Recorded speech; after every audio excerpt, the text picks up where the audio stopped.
নিত্যদিনের রান্নায় আপনাদেরকে স্বাগত। আজও আমি হাজির হয়েছি নতুন একটা রেসিপির সাথে।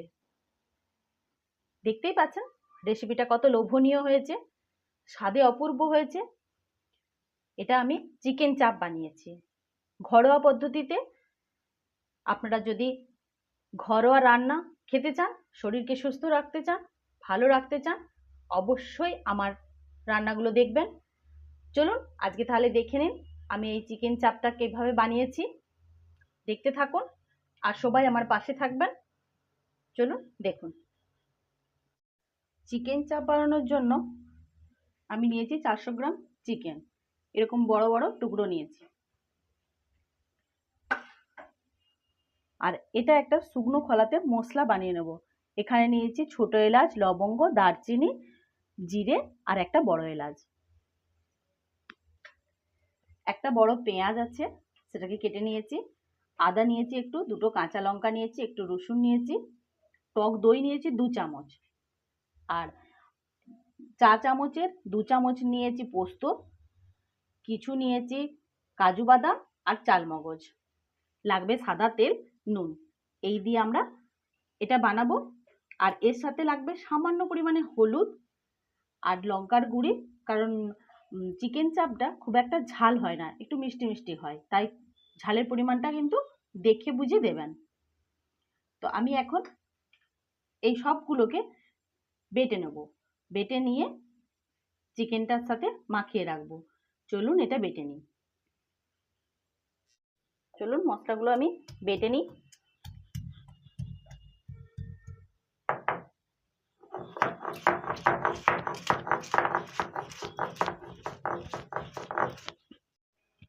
রসুন, আদা আর লঙ্কাটা বেটে তুলে নিলাম। এরপর আমি পেঁয়াজটা বেটে নিচ্ছি। মিক্সিতে হলে এগুলো একসাথেই বেটে নিতে পারবেন, যেহেতু আমি শিলে বাটছি সেহেতু আলাদা আলাদা করে বেটে নিচ্ছি।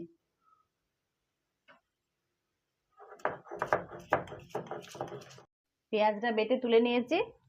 আর চালমগজ, পোস্ত আর বাদামটা আমি একটু ধুয়ে নিয়েছি, এটাকে এরপর শিলে বেটে নেব।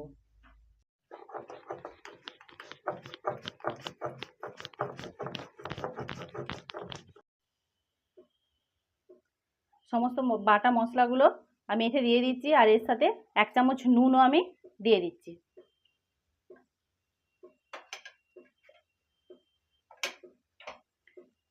টক দইটা দিয়ে দিচ্ছি, গুঁড়ো মশলাগুলো দিয়ে দিলাম, দিয়ে এটাকে ভালো করে মেখে নিতে হবে।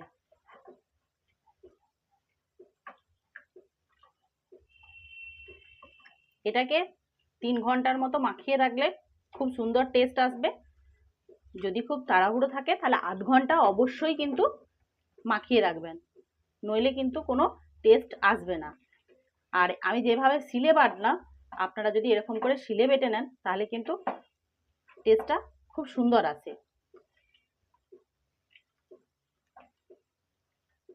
এর সাথে 1 চামচ ঘি আমি দিয়ে দিচ্ছি।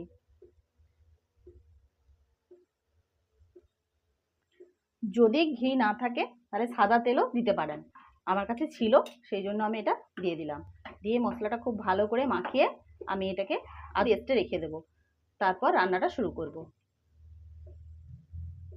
দেখুন ওভেনের মুখটা জেলে আমি এরকম একটা ননস্টিকের প্যান বসিয়ে দিয়েছি, কারণ এইরকম চ্যাপটা জিনিসেতেই চিকেন চাপ বানানোটা ভালো হয়। এর মধ্যে আমি তেল দিয়ে দিচ্ছি, সাদা তেলেই বানাতে হবে।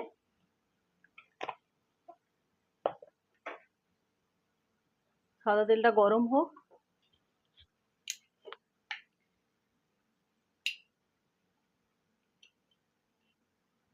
সাদা তেলের মধ্যে আমি একটু ঘি মিশিয়ে দিচ্ছি।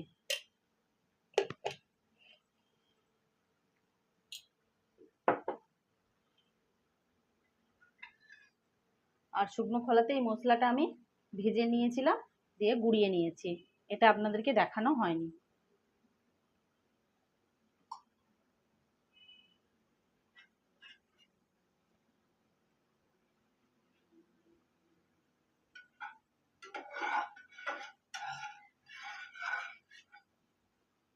তেলটা গরম হয়ে গেছে,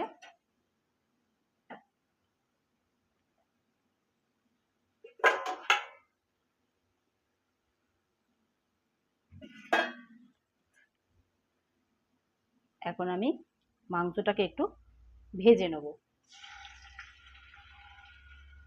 মাংসটা যদি ভেজে নেন তাহলে কিন্তু চিকেন চাপটা খেতে খুব সুন্দর হয়। আমি এটা 3 ঘন্টার মতো ম্যারিনেট করে রেখেছিলাম।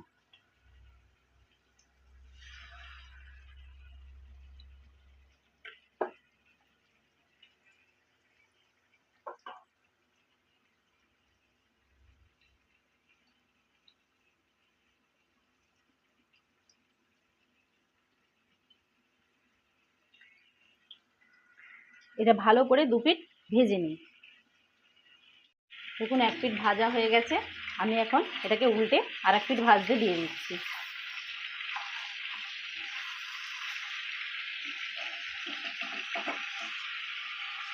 আমাদের এদিকে লাইনটার খুব ডিস্টার্ব হচ্ছে, তাই আপনাদেরকে একটু কষ্ট করেই আমার ভিডিওগুলো আজ দেখতে হবে।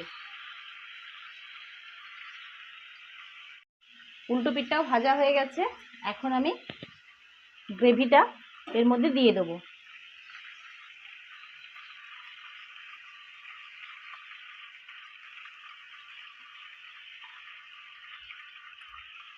আর যে মশলাটা বেটেছিলাম সেই মশলাটার একটু জল আছে, সেই জলটা আমি এই থালার মধ্যে দিয়ে ভালো করে ধুয়ে ওই তরকারির মধ্যে দিয়ে দেবো।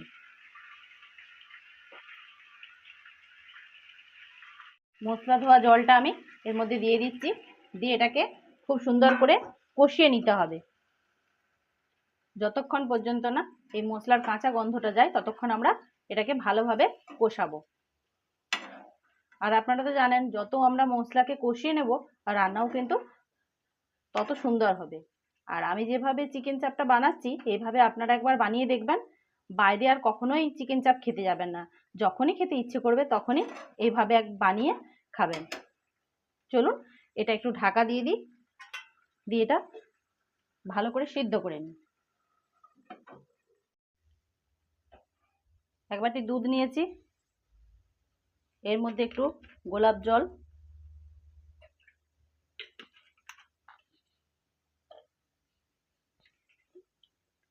আর একটু কেওড়ার জল দিচ্ছি। আপনারা যদি মিঠা আতর পছন্দ করেন তাহলে 1 ফোঁটা মিঠা আতর দিতে পারেন। আমি পছন্দ করি না, সেই জন্য আমি এটা দিলাম না। এটাকে আমি গুলিয়ে নিচ্ছি, দিয়ে এই মশলার মধ্যে ঢেলে দেবো।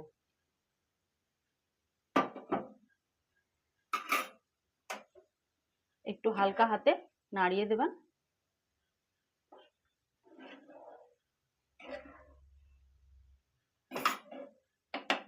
আর যে মশলাটা আমরা বানিয়েছিলাম সেই মশলাটা আমি এখন উপর থেকে একটু ছড়িয়ে দিচ্ছি, দিয়ে এটা সেদ্ধ হতে দেবো 15 মিনিটের জন্য। 15 মিনিট পর দেখব কেমন এটা হয়েছে। এখন আমি ঢাকা দিয়ে এটাকে সেদ্ধ হতে দিলাম। 15 মিনিট হয়ে গেছে। এখন খুলে দেখব চিকেন চাপটা কেমন হয়েছে। খুলতেই গন্ধে পুরো রান্নাঘরটা ভরে গেল। আর কালারটা আপনারা দেখতেই পাচ্ছেন কত সুন্দর কালারটা এসেছে। এটা দেখার পর জানি আপনাদেরও ইচ্ছে করছে এরকম ভাবে বানিয়ে নিতে। কারণ এরকম ভাবে যদি একবার বানিয়ে ফেলেন আর বাইরে কখনো খেতে যাবেন না। আমি গ্যাসের ওভেনটা অফ করে দিচ্ছি। আর এটা খুব সুন্দর সিদ্ধও হয়ে গেছে, কালারটাও খুব সুন্দর এসেছে, আর খেতে এটা অপূর্ব হয়েছে।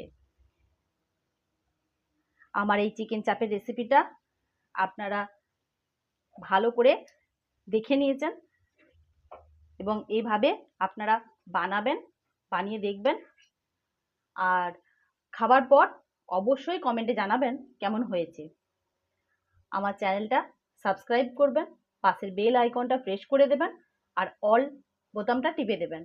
যখনই আমি ইউটিউবেতে কোনো রান্না আপলোড দেব তখনই আপনাদের কাছে নোটিফিকেশান পৌঁছে যাবে। ফেসবুক পেজ থেকে দেখলে পেজটা ফলো করে দেবেন, আর আপনার বন্ধু বান্ধবীদেরকে শেয়ার করে দেবেন যাতে তারাও এত সুন্দর রান্নাগুলো দেখতে পারে। সবাই সুস্থ থাকবেন, ভালো থাকবেন। আজ তাহলে আসি, আবার দেখা হবে নতুন একটা রেসিপির সাথে।